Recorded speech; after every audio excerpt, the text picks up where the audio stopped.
each other, and we can go from there. Let me get my message off my screen there. Yeah, say yes. All right, I got that. Ain't nobody want to see that, Kevin? All right, I'm with it. I'm with it. Yeah, I got that. I finished, so we're all good. Hey man, I appreciate the power. I appreciate the power eating, man. That was nice of you to do. Tell me about you, Kevin. Where are you? I serve as the pastor at Bethany Presbyterian Church in Lafayette, Indiana. So Okay, about an hour north and a little west of Indianapolis. gotcha. All right, Joel. Hey, Steve. I'm up at Sunnyside Presbyterian Church in South Bend, just half a mile from Notre Dame and a little more than that to the Michigan border. Okay, I didn't know if Notre Dame was in y'all's neck of the woods. Now I do, so that's interesting. Someone needs to evangelize the Catholics. you gotta win them over, man. You gotta do it. All right, Tony. Hi, I'm Tony Butler. I'm the bridge pastor at First Presbyterian Church in Rensselaer, Indiana. Cool. Yeah, and we like to say that we're halfway between Indianapolis and Chicago, right on I-65. I'd like to say that I could not spell that if my life depended on it in a spelling bee. So nope, and it took me a long time when I first moved here too. So. yeah. It's counterintuitive to put two S's right in the middle. Yeah, that is wild. Look at that. I'm looking right at it right now going, I cannot. Wow, is that French? Yeah, Dutch.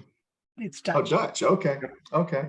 I And want to who say is our- too, before we keep introducing, that we are sinfully proud of our Tony Butler, our Dr. Anthony Butler, who is our bridge pastor and an esteemed Roman Catholic theologian.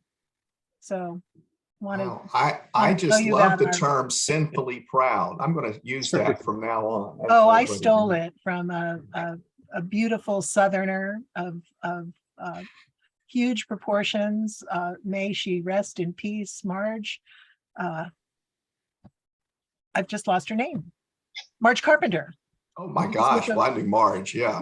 Presbyterian. I can hear her saying that. Yeah. Yeah, she talked about being sinfully proud all the time. All right. May I ask who RP 764 is? I love that's Ron Phillips. And who knows if he's able to connect with his screen or not. Ron, if he can hear us, is a ruling elder from First Presbyterian Church in Valparaiso, Indiana. Okay. The Muellers served. Okay, great. Well, that's fun. We'll have to talk Muellers with him later. There you go. Well, here's an interesting Indiana story that has absolutely zero to do with why we're here today. But I thought you get a kick out of it.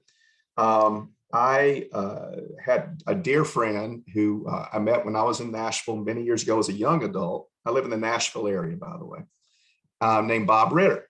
And Bob is a singer-songwriter and met and married a friend of mine. And they live in South Indiana today doing the coffee circuit as folk singer-songwriters. Why does this matter to you? Well, the reason is because, among other things, Bob played at Indiana State with Larry Bird. And whenever Bird would get taken out of the game after having run up the score to ridiculous amounts, Bob would come in his place and would pretend the applause was for him. And I always loved that about Bob. And so, yeah, so just so you know, that's my Indiana connection. And then on a personal level, my granddad, Marion Mishler, was from Vincennes, Indiana. And he was a YMCA man his whole career, which brought him into the South where my mother met my father. And that's how I wound up being a Southerner. But he was a larger in life guy, and I'm so proud of him. And if you could see behind me, I got a blur on my screen, but do you see instruments hanging on my office wall here? Those belong to him and his father. And in the 1920s, they would go to what was a brand new concept, Clear Channel AM radio stations. Went to one in Evansville, one to Chicago, and one to Nashville, and they'd play on these open call Saturday night barn dances. And when he played on the one in Nashville, that barn dance became the Grand Ole Opry. And so it's a neat part of my family history and legacy, which I'm a big believer in legacy. And he's from Vincennes, Indiana, which I believe is south of y'all a good bit. But I just wanted to let you know that. Those are my Indiana connections. All right. Hands up if you have heard of Living Waters for the World. We're going to go down kind of in a funnel. Have you heard of Living Waters for the World? So we have some yeses, one no. Okay, for those who've heard of it, have you ever known anyone who participated in Living Waters for the World? Jennifer, yes. Kevin, yes. Tony, no. Okay. And if those who've held up their hand, would you like to attempt to tell the group what you believe Living Waters for the World is? And we'll start from there. It could be any of you. And then I'll take it from there and leave y'all off the hook at that point. But who wants to give it a go? Well, I can't get my picture to come up, or my video, but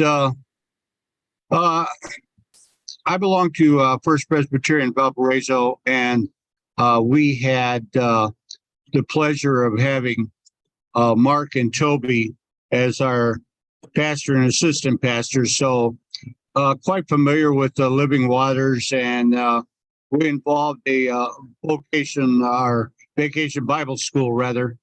Fantastic. And we were involved in raising money for that. Well, thank you for telling me that. And what it is providing clean water to many parts of the world that just doesn't have it. They have toxic water, basically, and it's a filtration system that gives people the necessity of water that is clean and potable. I just want to say that I really don't know why I'm on this call now, because he did such a phenomenal job explaining Living Waters for the World. Sir, I didn't catch your first name. My name is Ron Phillips, and obviously I'm not the techie guy because I can't get my picture to come up. I bet you're a really nice looking fellow though, aren't you? Big smile on your face. I'm just gorgeous, dude. I knew it. I just had a sense. And I'm a hillbilly. Yeah, well, and that makes me love you more because I come from hillbillies. So that's good. Well, listen, let me talk to you a little bit more about some stuff related to Living Waters for the World. I'll kind of go a little out of order from how I normally speak about Living Waters for the World by cutting to the chase and letting you know that we've been around 30 years now. And that's a shocker. I've been involved for 21 years. It is the ministry, here's your name, of the Synod of Living Waters. So that's where the name came from. It was founded by a gentleman named Will Howie, who was a pastor in Mississippi. He was at Columbia Seminary in the library, read an article about the world's water crisis, and did that wonderful thing that I wish more people would do, and said, what could I do about that? And he had been involved in an organization some of you may be familiar with called Bread for the World. He was a member of the newly formed at the time Synod of Living Waters. Remember, everything changed over after reunion. And so this is about when that is. And so in his brain, he got the Living Waters from the name of the Synod, the For the World from Bread for the World, and had an idea and a name before he knew what he was going to do with that idea or that name. And I will say what makes this all the more remarkable to me is that he had no idea how to treat water. Zero. So he goes back to his presbytery in North Mississippi. He was the hunger action enabler, if that's a concept some of you know. And he talked with his other HAEs in the Synod and said, this is my great idea. They thought it was a great idea, and none of them knew anything about treating water. And so literally from that kind of beginning, this is so important, I think, in our faith, he invited people around the table.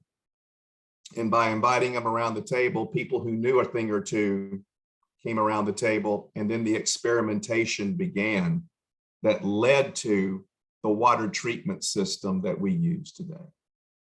And there's another little moral to the story from early on in Living Waters for the World that I think y'all want to know. And that is, it took them 4 years to get a system that worked. And then from the time they got the system to work, they worked for 3 years to have anybody want it. They were literally about to throw the towel in. They were so frustrated when finally a wonderful guy named Bryce Rogers, who was a missionary at the time at the border of Mexico and Texas, said, we've got something that maybe could work. Why don't you bring it down here and we'll install it at a health clinic.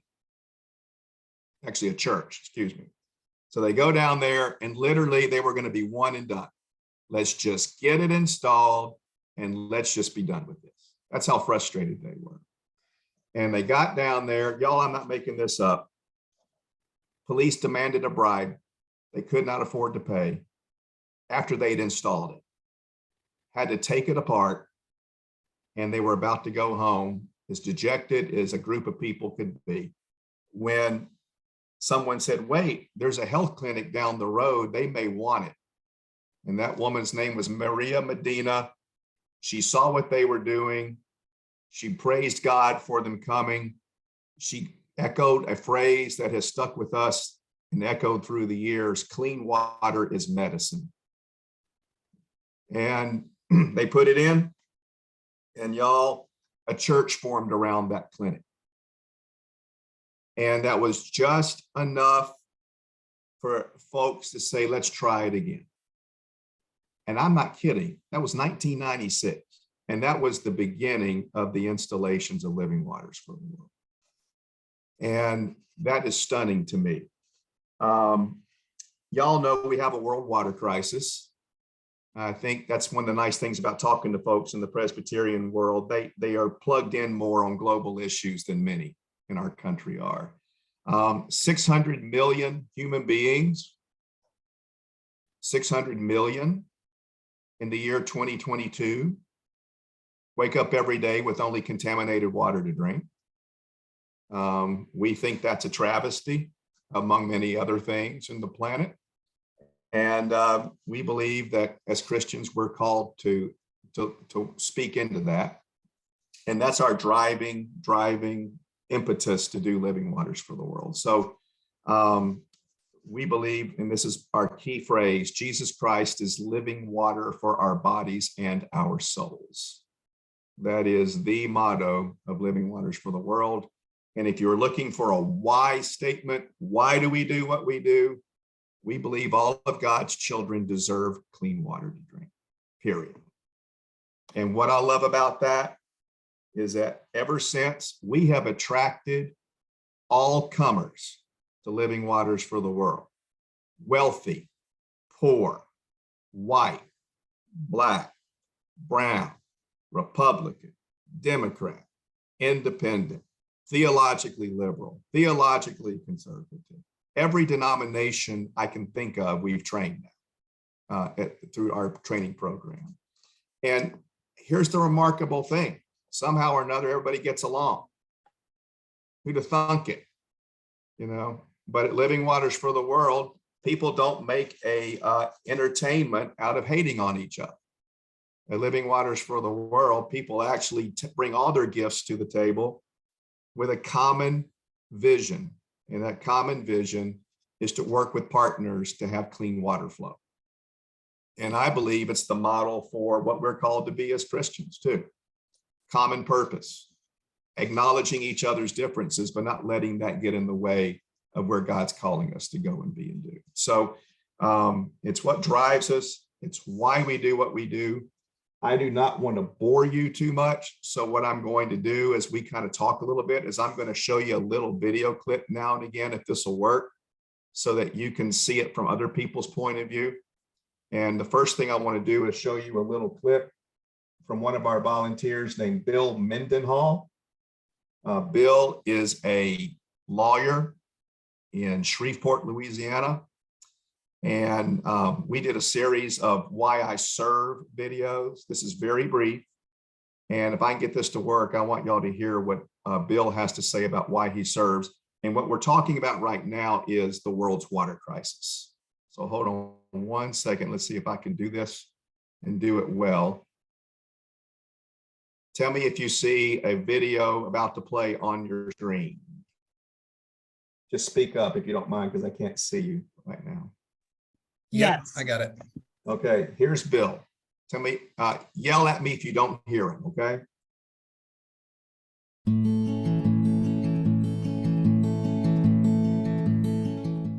Well, I serve with Living Waters because I can. And having made a trip to Haiti back in 2008 and seeing the situation, and particularly seeing the children, I realized that if you can, you should, at least for me. Haiti is in our backyard, poorest country in the Western Hemisphere, average life expectancy around 50, and one of the worst water situations anywhere. So, to me, that was a call. You know, the need was as great as it can get. The children don't have any real protection, and the water kills them. So that's why I go. The first time I went, I said, I'm not coming back, this is too much. But after about a year thinking about it, I said, you know, really, if you can do something, you really should do something. Since then, I've been back about 14 times over the last 10 years. All of those have been equally rewarding. We've never had a project that I was sorry we installed. Really, once you meet the children in Haiti, first orphanage you go to, you gotta go back. You can't not help.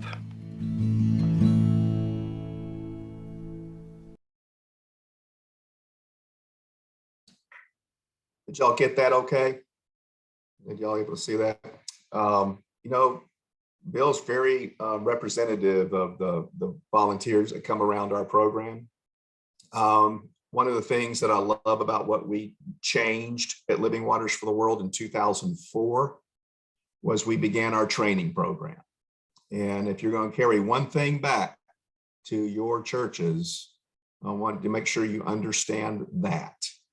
And that is Living Waters for the World is run on volunteer power, not staff power. We have a very small staff, but we have volunteer leadership at the organizational level. And most importantly, we train your church's mission teams through a week of rigorous training so that your teams then partner with community leaders in a community where the water is contaminated. And those partners have indicated an interest and willingness to own a different future for their community. So this is hard to believe, but we don't encourage people to come to our training so that they can then go and install water systems. And that seems weird, but what we encourage people to do is come to our training, know how to install the water system, and teach all of that to their partner in the community they are serving, so that it is in fact their partner who is taking the lead on the installation of the system, the running of the water system, the maintenance of the water system, leading health and hygiene education in the community, which is a huge part of what we do. So that when your mission team has completed the relationship with their partner, the partner is empowered to take that ball and get up every single day and treat water for their community. It's a crazy thing to think that volunteers like you and me could learn in a week what they need to learn to empower volunteers in another community to take this on. And yet, and this is a miracle to me, it's a modern day Loaves and Fishes story. And that is from that humble beginning that I told you about, that hangdog group who were ready to give up. Today, there are 1,080 water partnerships in 26 nations, all on volunteer power, and almost all of those from members of the Presbyterian Church USA. And to me, that's a beautiful thing. And it's an example of what can happen when people come together with common purpose. And I'm grateful for it. I really, really am. One of the things I want to share with you next is Why I Serve video that speaks to why do we do clean water? Why don't we do a feeding program? Why don't we do dentistry? All these are great things. What's happening with clean water that we think is so important to invest our lives in, and our volunteer teams invest their lives in? I want to play this for you real quickly, if I may. This woman's name is Joni Lukens. Joni is a volunteer from Danville, Kentucky, and she works in the Yucatan with her team. Stand by. Let's see if I get this to work. I'm going to just trust that it's working now because it worked last time. Here we go.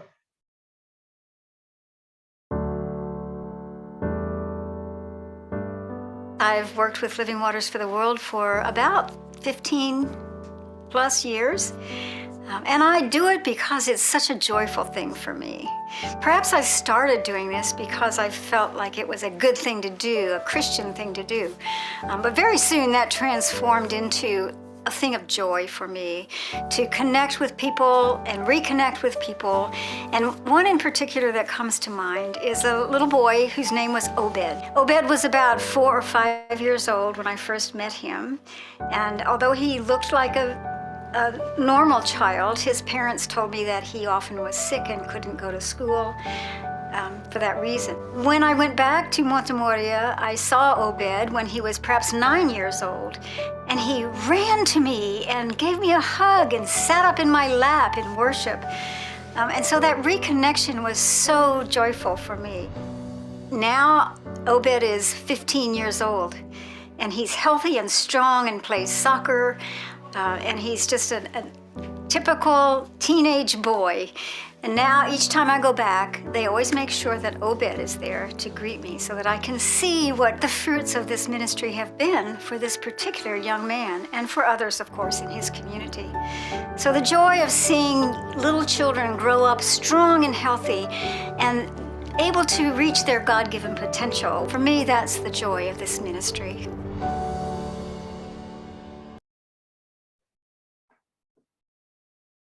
And that's what we have found, is that water is a trajectory changer. You know, I don't know if you're familiar with the concept of inflection points, but we have seen, and what I love about inflection points is an inflection here does this over time. It broadens over time.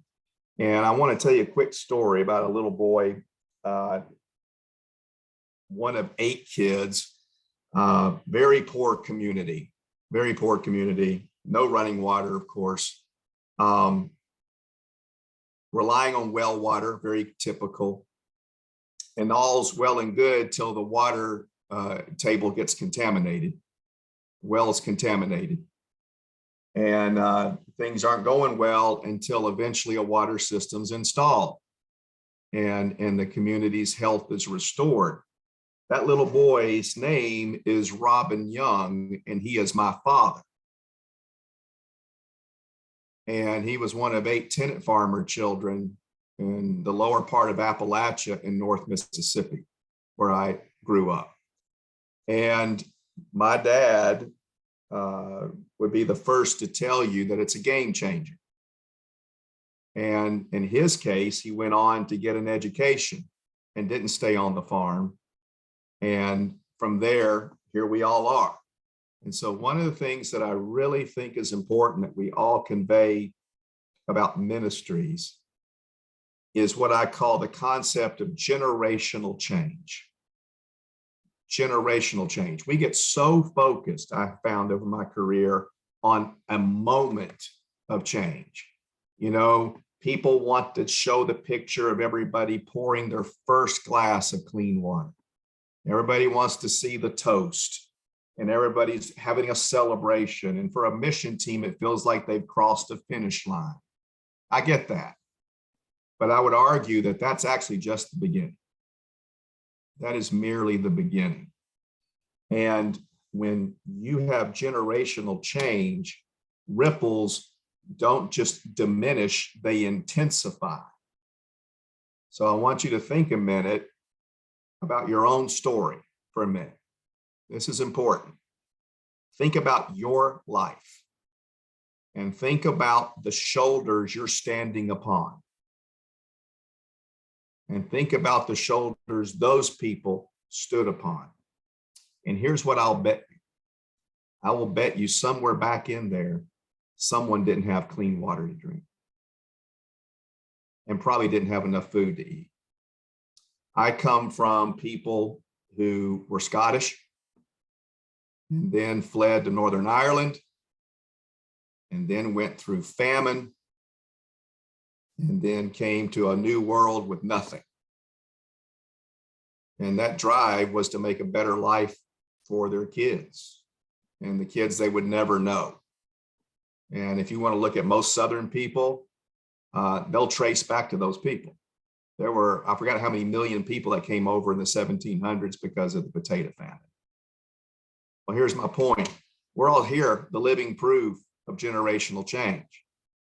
And so what I always want people to understand about Living Waters for the World or any ministry like it is that you're not just doing it for the moment.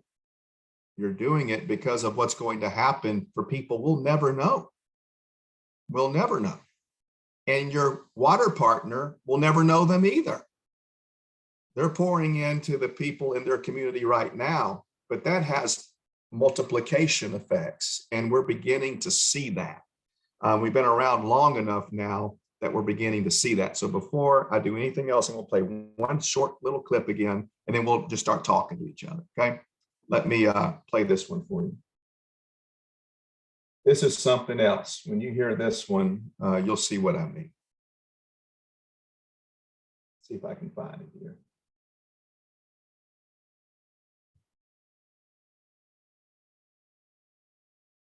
Okay. Let me try that again. I'm sorry, I'm learning this stuff little by little. Okay. This is Kate C. Potzler out of Bellingham, Washington.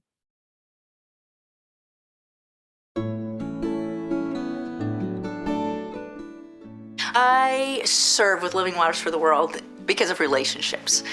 On the very first time that our church did an installation, we worked in a village, and on the day of the celebration, a man named Denny Lazo showed up. And Denny was a relative of somebody in the village where we had done the installation, and he rode his bike about 40 miles on those really, really tough roads in Honduras. Rode his bike 40 miles to tell us, please don't forget my village. And that's something that can still make me cry today, because we said, you know what, if that guy can drive or ride 40 miles on his bike to come and say, please don't forget my village, come, we need water too. And if he can do that, we can get ourselves there. He has gotten to a point where he's got 35 people working in his water building, and they've got 2 trucks, and he is making water work in Honduras. He's a great example. Got such a love for his people, and I just feel like it's a treasure that I get to work with him, I get to meet him, I get to know his family. It is a gift that even the hardest day of work, just it can't erase the preciousness of that relationship that we have with not only Denny, but many of the folks that we have the opportunity to work with in Honduras.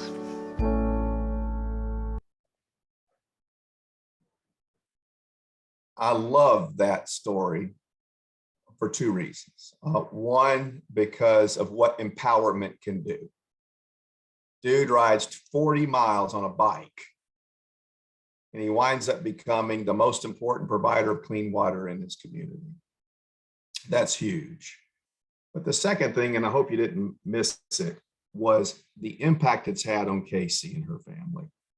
She feels like she has family now, with her partners in different parts of the world. So it's not just cross-cultural, it's just expanding who your brothers and sisters are around the table. And that's what I love about good ministry, is that it is mutual. It is not one-sided. You're not doing mission for somebody. You know, I hope to goodness, if you don't get anything else out of what our time together is please don't do mission for people. Just eliminate the FOR preposition from your vocabulary. We do mission with people.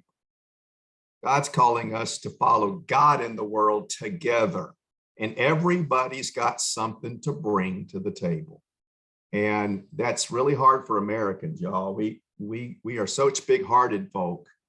We want to go help people. We want to go save people. We want to make people better. And unfortunately, we often mess that up, just to be blunt. We can mess it up really, really bad. There are $100,000 pieces of equipment in Africa that are on the side of the road rusting because of a spark plug, y'all. And it's because we're not thinking about the relationship. We're not thinking about empowerment. We're not thinking about the fact that relationships drive sustainability, not tech. Technology is not it.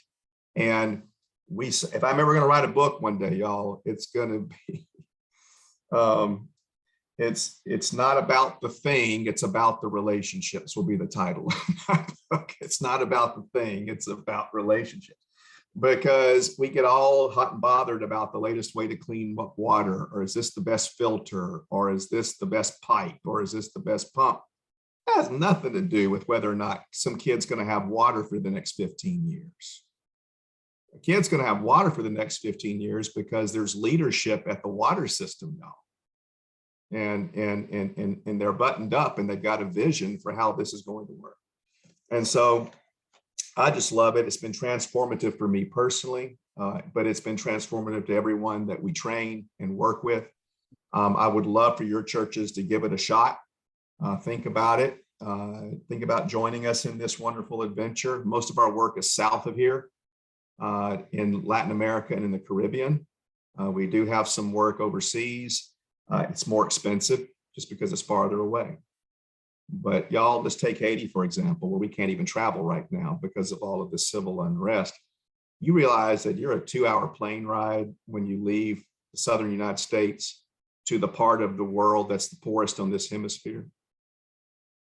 And as I like to tell people, and I don't mean to be smart but on this, but when you spend 2 weeks with a community in Haiti who's getting clean water for the first time, I have found that it makes me complain less about how long the Starbucks line is. And what I say that is about perspective. Perspective. You know, we are calibrated by our environment. And so we lose perspective. Whenever you engage in God's work, you get to have a new take on perspective. And I think we're all the better for it. You know, we're always going to hold this tension in us, in our bodies, if we do mission work. Never think mission's going to make you feel happy every day. Because when you come home from Haiti, you feel guilty. You know, so you're going to be holding tension in your body all the time. But I don't believe that's an excuse to do nothing. I think it means we learn to pray and live with the tension and do the best we can. And that's what I encourage everyone to do, no matter what ministries they engage in. So last little thing before you ask me questions is we do work in the United States as well. We're not known for that, but we have over 100 water systems in the Appalachia part of the United States. A lot of people don't know that. The reason why it's kind of an apple to the rest of our oranges is because you cannot have a community water system in the United States. And everywhere else we work, we're serving communities. In the United States, we're at the household level. And so it's a different game. It's a smaller system. The partnership dynamics are a bit different. The churches that work there are typically backyard churches, meaning they're churches where this is part of their world and they want to make a difference in their own backyard, which I respect. But just be aware that if you try to do a community water system in the United States, you have to be regulated as a water utility. And that is not something that we have the capacity to do. So it's different, but it's just as important and just as valid. And I mention that to you only because there's very few churches I've ever spoken at where there isn't one fella, usually a fellow, that raises his hand and says, that's Guatemala stuff's all well and good, but what have you done lately for the people in my backyard? And I understand the sentiment. And I just want to let you know that we do. So, obviously we care about everybody on the planet, but we understand how people feel sometimes when they feel like the backyard's not being adequately served. So we hear that. And so we actually have a local component as well. So love to hear from y'all now. Let's just have a fireside chat. Has anybody got a fire where they are? I don't have a fire next to me, but we can have a fireside chat. That'd be good. Oh, hi, Jose. I just saw someone pop up. I didn't know that he was there. Hey, man. Hello. Where are you based? I'm sorry? Where are you based? Oh, Michigan City. Okay, thank you. Thanks for joining me. I appreciate it. Yeah. So did you hear enough to get an idea of what we're about? Oh, absolutely. I love the way how you mentioned that, mission with people and not for people.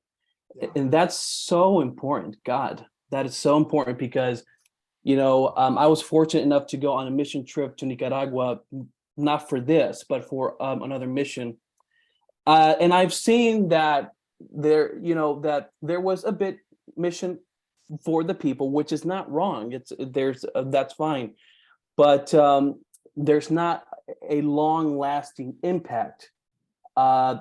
Whereas you're installing a water system for a community, and you're empowering those leaders over there how to do that. And so I find that to be wonderful. I'm in charge of my congregation's health ministry. So this is what grabbed my attention to look into. I know I have a dear friend of mine who lives in another state that's involved with this ministry, has spoken to me about it. And so I know a little bit of it, but not enough to just know, which is good for me to be here. But my question to you, if a congregation is not ready to be committed, because I know there's like a procedure to be committed and having a covenant here and then also in the country, can someone be involved individually? Yes, I get that question a lot. We have teams that are always looking for a role where they may have had someone age out. That's not uncommon because a lot of people work with us are older people. If you think about it, you're retired, you got the time. If you're retired, you may have the money. So you're going to have an age out component to what we do. And so we always have at our Clean Water U, which is the name of our training. At Clean Water U, we often have what I call singles, which are folk who say, my church isn't ready, but I am. And so they come through, they take one of our 3 tracks, which I will talk about in just 2 seconds. And then they let themselves be known that they are willing to tuck in and be of assistance to another team. Usually, I have found that eventually leads to that person's church getting a water team. And they're not because that doesn't have to, but it does because they come back from the experience. And of course, they're, effusive and everybody around them kind of gets caught up in their excitement. And one thing leads to another. Next thing you know, we have more people coming from their church to our training. 3 tracks in training. Let's make sure we got that. Partnership development, tech, which everybody thinks of, and health education. And when a team comes from a church, they have to have a person for each. You know, you don't have a water team if you only have one person come. It just doesn't work. You know, you got to have all three. We call it the three legs of the stool, right? You know, if you want this to work, you can't have some dude saying, I know how to slap one of these things in. Let me come in here and learn. And no, it doesn't work that way. You know, partnership development is really the most critical part, because that's where the covenant's negotiated. That's where that mutuality is established, Jose, that we've talked about. You know, if that's not done well, if the covenant is not done well, everything else will not happen well. And so you may be interested to know there has never been a technology transfer by a water team to a partner on the first trip ever in our history. The partnership development phase precedes the technology phase. So you're talking about multiple trips, right? You're talking about the trip to get to know the community, you know, watch the formation of the water committee, negotiate the covenant. That's all going down, testing water, projecting where it's going to be sited, the system's going to be sited, the system management plan. All of these documents that you learned about at Clean Water U are done in that phase. And it could be 6 months before there's a trip to do tech transfer. And that can be really hard for some of our teams initially, because they are so emotional, because they get down there and they're doing covenant negotiation with people who need clean water. And they're like, we need to get them the water now. I've had to deal with those folks before and have to kindly explain they've been living without clean water for a long, long time.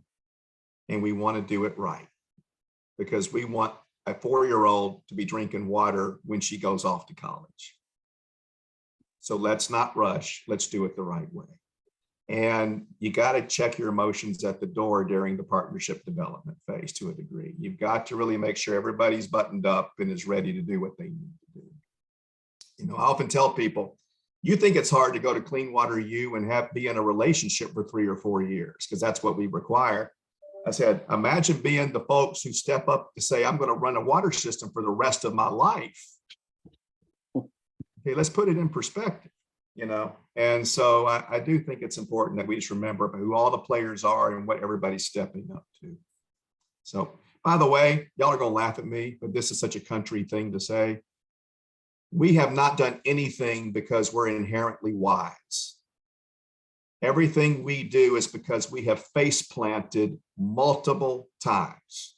I'm talking onto the concrete, bloody nose, broken teeth, face planted, and gotten up and gone, I don't want to do that again, you know, and you adjust. And so, you know, 30 years in, we know a few things because we learned it the hard way. I don't believe you're instantly good at mission work. And I don't think you ever arrive either. I think it's a continuous learning game. But no, we've just learned the hard way. We made some bad mistakes in the early days. We had that for instead of with thing going on big time in the early days of Living Waters for the World. And we ran into a buzzsaw on that. So, you know, this is how we learn. This is how we grow. And this is what we try to train at Clean Water U. So thoughts, questions, Kevin? Yeah, Steve, I have a lot of questions, but I'll not monopolize all the time. We began before your presentation talking about the effects of the pandemic and how that led to this group being formed in this format. And all of us are in leadership and church positions, and the pandemic has had a drastic effect on what we do. And so to piggyback on the theme that you were just exploring, how has the pandemic shifted, caused you all to adapt, and what are the new things that you're learning that you've maybe been shoved into by the pandemic the way it has shoved us as church leaders into I have never heard someone ask me that question. And it is a great question. We got a truckload of manure dumped on us, Kevin, and God has made some flowers sprout out of it. And that's the doggone truth. I thought the world had come to an end about April of 2020. And I was worried about us financially. I was worried about the fact that nobody could travel. Two things saved our bacon, besides a lot of prayer, or probably because of a lot of prayer. Number one is that we have staff on the ground in our major areas of operation. And those folks became heroic. I mean, heroic, like endangering themselves heroic to make sure our current footprint remained operational. That was huge. And it's the subject of many inspirational stories if you go onto our blog. The second, though, is that when you get backed into a corner, you can panic or you can adapt. And we actually, y'all wait for this one, we actually have had water teams negotiate covenants over Zoom. We've had water teams conduct health education over WhatsApp. And in the most stupendous one, we've had 3 teams install water systems virtually by using local folk to be their hands and feet. Now, you may be thinking, well, isn't that the best way to do it anyway? Well, we've always known that where this is headed one day is what I call Living Waters for the World 2.0, which is going to be when you build up enough capacity in a place, the folk there will be able to take the baton and local folk will be helping local folk. And so I do want you to know that the first 4 water installations of 2022 were installed, wait for it, in Haiti, wait for it, by Haitians who are operating partners, meaning people who received the water system years ago, know a thing or two, and worked with some of our folks in the States to say, we can do this now. We can install for our brothers and sisters now. And I believe what you're going to see Living Waters of the future be is a blend between the cross-cultural experiences that I know so well and that you've heard of, and local folk helping local folk. I think it's going to be a both and I will tell you that COVID catalyzed that. It would have normally gone the normal Presbyterian way of the slow boring of hard wood. But COVID kicked our butt. I almost said something else, and made us have to go just a little bit quicker. So Kevin, that's my answer. Great. Y'all know about the slow boring of hard wood? Does anybody know what I'm talking about? I'm just wondering. Okay. No. Ever been to a GA? Kidding. Yeah. Go ahead. All right. What else? What else do y'all have for me? Tony, you got something to say, I can tell.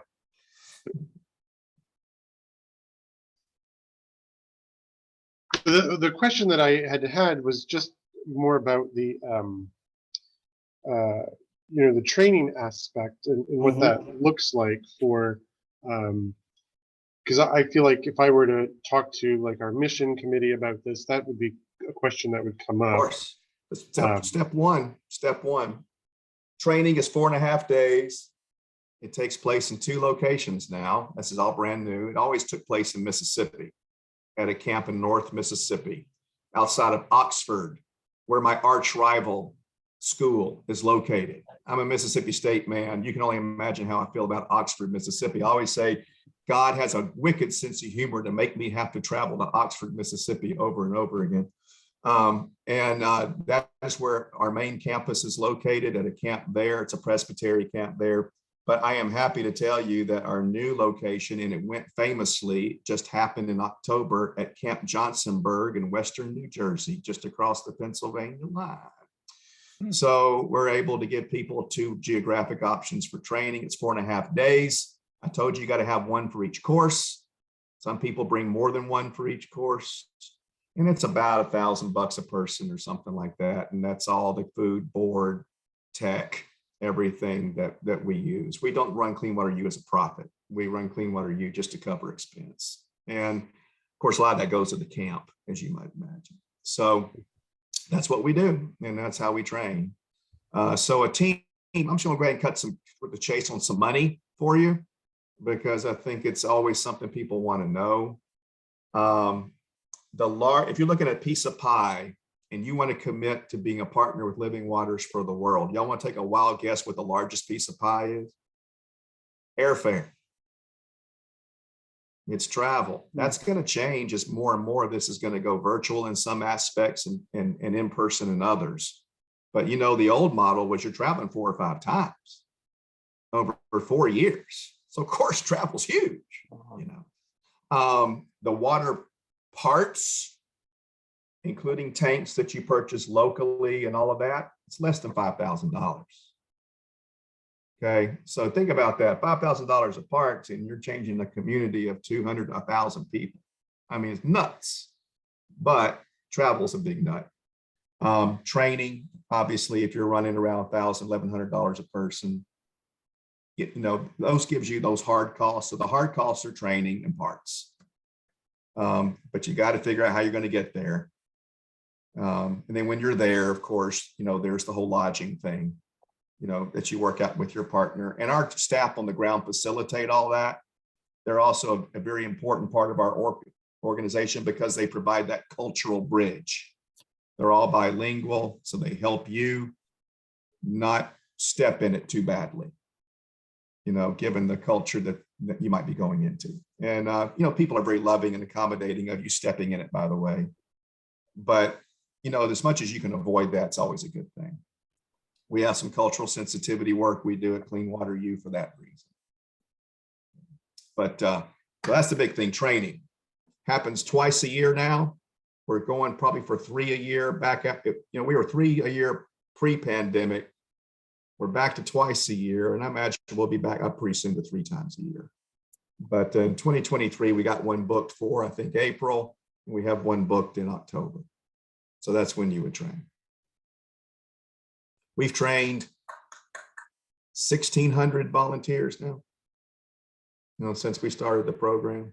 And I'd say of the 1,600, 80% are PCUSAers, and 20% is every other flavor of Christian you can probably name. So that's we like I said, we accept all comers.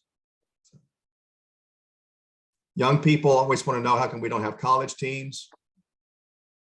We're not against having a college team. It's never worked because who can commit to 3 or 4 years of relationship? The only way that's going to work is if you have a faculty advisor who's completely and totally committed, and you swap out the students underneath the faculty advisor. And that's just a big hill for a lot of people to climb. I found that college groups do mission better on ones and dones. I hate to say it, but it's just better for them in their life. So I refer those folks over to well drilling ministries, because you're traveling, you're tapping a well, you're capping it, you're hugging necks, and you're moving on. You cannot do that with water treatment. You just can't. It takes a while to get self-sufficient. So you got to have that multiple year relationship just to make sure that everything's copacetic. In case you wonder, people charge for the water. I get this question a lot. How does it financially sustain itself? I'd say 80% of our partners charge for the water. They charge at a reduced rate from market, like greatly reduced rate from market. And that's so they can expand who can get the water. But if they don't charge, then there's an umbilical cord attached to their US team forever. And there's one place where that unfortunately has to happen, but only one of all the places we work, and that is Cuba. Right now, there isn't an economic driver system that's working in Cuba. So, you know, there's a lot of financial relationship perpetuating between partners in Cuba. But, you know, we have over 60 systems in Cuba now. They're all church-sided, and they're by far our most heavily used and valued systems in the world are in Cuba. People line up literally around a block and wait for hours for their chance to get water from a church-based water system in Cuba. So it's a really remarkable thing. That's how I first learned of Living Waters for the World. Were you a Matanzas? I was all over Cuba. So I Okay. saw You saw the systems. Okay. Luciano and Matanzas. Yeah, that's where it started. It started at the seminary in Matanzas, and then it kind of went like that was a node, and it expanded. Yeah, expanded. and I saw the lines. out It's into the astounding, river. y'all. We just can't imagine it because we're not living that life. But it's real, I promise. So we're watching the time and our. Well, look at official time that. is up. Where did the Quickly. time go? Well, you I'm having told so great much fun. stories. That's where the time went. You told great stories. Quickly for the recording, if people want to get in touch with you, the website, livingwatersfortheworld.org. That's the easy way to do it. But while we're here, let's go ahead and just say this. You can always reach me at steve@livingwatersfortheworld.org. It's pretty basic. Who's that nice lady under Presbytery Wabash Valley who I haven't Oh, met yet? that's our fearless Vicky. She's our administrator. Oh, Vicky, you were on my email thread. Hi, Yeah. Vicky. Hello. She Sorry. creates these calls. Thank you for checking our meeting, Vicky. She is our- Appreciate that. I'm sorry I was late. Not at all. Yeah, just reach out to me. And if and I'll people get you- want to passively learn a little bit more, you're on Facebook, you're on Instagram. Facebook is good. Instagram's good. Our website's good. I would go to the website and read the blog. I really would. Yeah, the That's going blog's to terrific. tell you a ton. If y'all want to give to Living Waters for the World, most churches express their relationship through giving first. In fact, I don't think if there's many cases where that wasn't the case. There are two things I would suggest that you think about. One is just, passing the plate once a year. We have materials called Clean Water Sunday materials. It's got sermons, children's sermons, bulletin inserts, posters, and basically it's a wonderful time for people to receive an offering. When churches get serious, they form a line item in their mission budget. But I find that offerings are my favorite because it engages people more. The other one, though, that I love is our Cupbearers program. And I would love for y'all to promote Cupbearers because it's our monthly giving program. And every nonprofit loves monthly givers, but we really, really, really love monthly givers. And the way the actuarial data works out, and this is not going to be believable to you, but it's true, is that every $5 a month we receive supports clean water for a family. That's nuts, And so one of the things we talk about is, I made that joke about Starbucks. It's kind of inconceivable, but in America, we could give up one Starbucks a month and help a family have clean water. What's up with that? And so it's really remarkable to me. And so our Cupbearer program is a big deal. We have a lot of cupbearers, and they love being cupbearers, and we love them being cupbearers. So cupbearers are past the plate. And then someone mentioned VBS, and I just want to say we have 2 sets of VBS curricula, y'all, and they're very well done.